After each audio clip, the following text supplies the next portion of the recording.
Hey everyone, welcome to the very first episode of 90 Feet from Home's Baseball Basics. Today we are going to take that very, very literally, and by that I mean we are going to cover the most basic of basic statistics. Really all I want you to take away from this is if you're looking at a box score and you see the letters AB or PA, R, RBI, K, IBB, we want you to know what those mean. So today, for the very beginning of this series, I just want to explain all of the very, very basic statistics and nomenclature that you're going to see in any baseball box score. By the time we get to the end of this episode, you're going to be able to look at a box score and know what the R means, what the K means. Anything from a batting perspective, you're going to absolutely understand what those letters are and how they're arrived at. So to start things off, let's talk about plate appearances versus at-bats. Now, if you're just thinking about a player coming to the plate, seeing 3 strikes, seeing 4 balls, I know it's hard to understand that there's a difference between an at-bat, which they've literally done, and a plate appearance, which they've also literally done. They've gone to the plate, they've taken a swing, they've done what they came to do. The only time that a player coming to the plate and taking swings does not count as a plate appearance or an at-bat is if catcher interference occurs. Let's start with an at-bat, which is very similar to a plate appearance, but not quite because there are exclusions as to what counts towards an at-bat.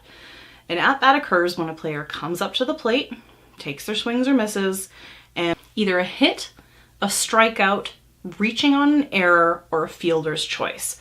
Those are the 4 instances of what can happen to consider the appearance an at-bat. If a player comes to the plate and one of those 4 events does not occur, it is not considered an at-bat by the numbers. It would still be considered a plate appearance, however. So the following items are what would be considered part of a plate appearance.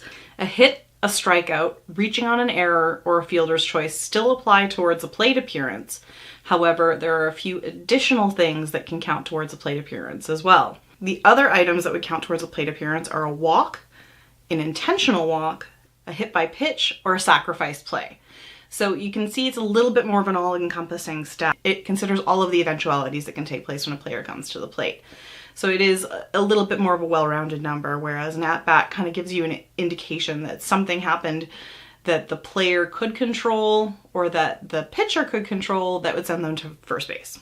So slightly different, but it's a little bit of a unique distinction. So you may see that a player has a higher number of plate appearances in their stats column as opposed to the number of at-bats that they have.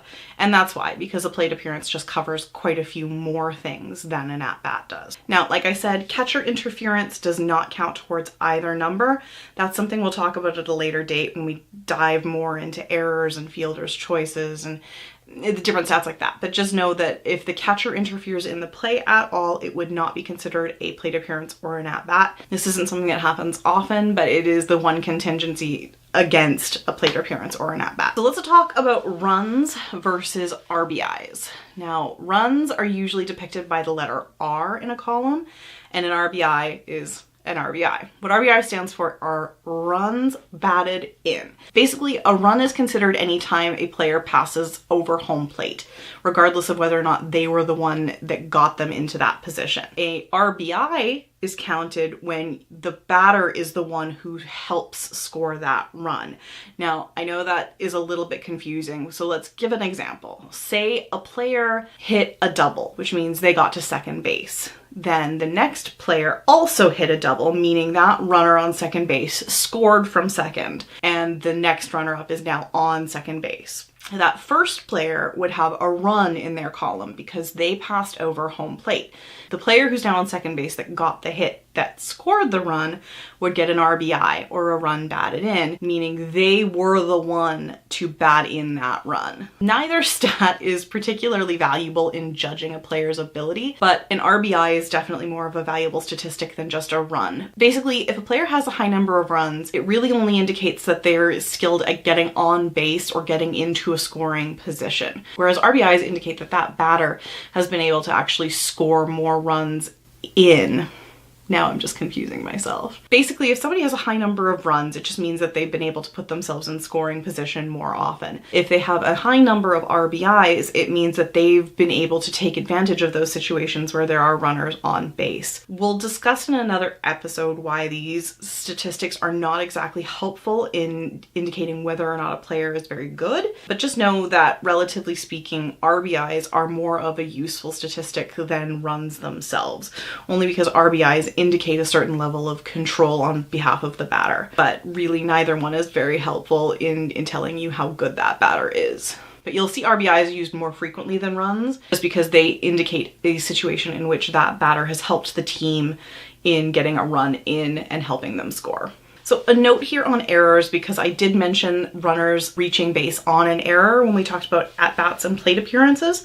An error is considered anytime a fielder misplayed a ball in such a manner that a runner was able to either get to first base or to advance a base further from where they were. So for example, if somebody were to hit a ball into the outfield and the fielder bobbled or dropped that ball unexpectedly when it looked like they were meant to catch it, and they were there when it just everything aligned for them to catch that ball, and then something silly happened where they didn't, that would be considered an error, because then that batter would have been able to reach first base or even further when normally they would have been out on a play. It's kind of a funny thing to measure because it does assume a fielder's ability to make a play. Usually errors are taken pretty seriously by those scoring. They're not given in a situation where somebody's, miles away from catching a ball. It is generally only handed out in situations where it was very obvious that a player should have made that catch, should have stopped the ball, should have been able to complete the throw. In those instances, what you'll see is it won't count as a hit, which we're going to talk about next. In a successful plate appearance,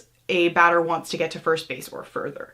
In order to do that, they typically need to have either a hit or a walk. And there's other options. There's hit by pitch, which is the pitcher accidentally hitting the batter with a ball, sometimes not accidentally. There is an intentional base on balls, which is represented by IBB, or otherwise referred to as an intentional walk. In this instance, a pitcher will choose to walk a batter right to first base instead of having to face them. This is often done in instances where a pitcher would prefer to see a less skilled batter up to the plate, and they believe that by moving that one batter to first base that they'll be more likely to be able to get out the side. You'll see intentional walks often. Now they're indicated by a manager giving a forefinger or something that will indicate to the pitcher that they should just walk this batter. In the past, it was done that they actually had to throw like 4 wide pitches, and it had happened where people would get one just a little bit too close to the inside and a batter would actually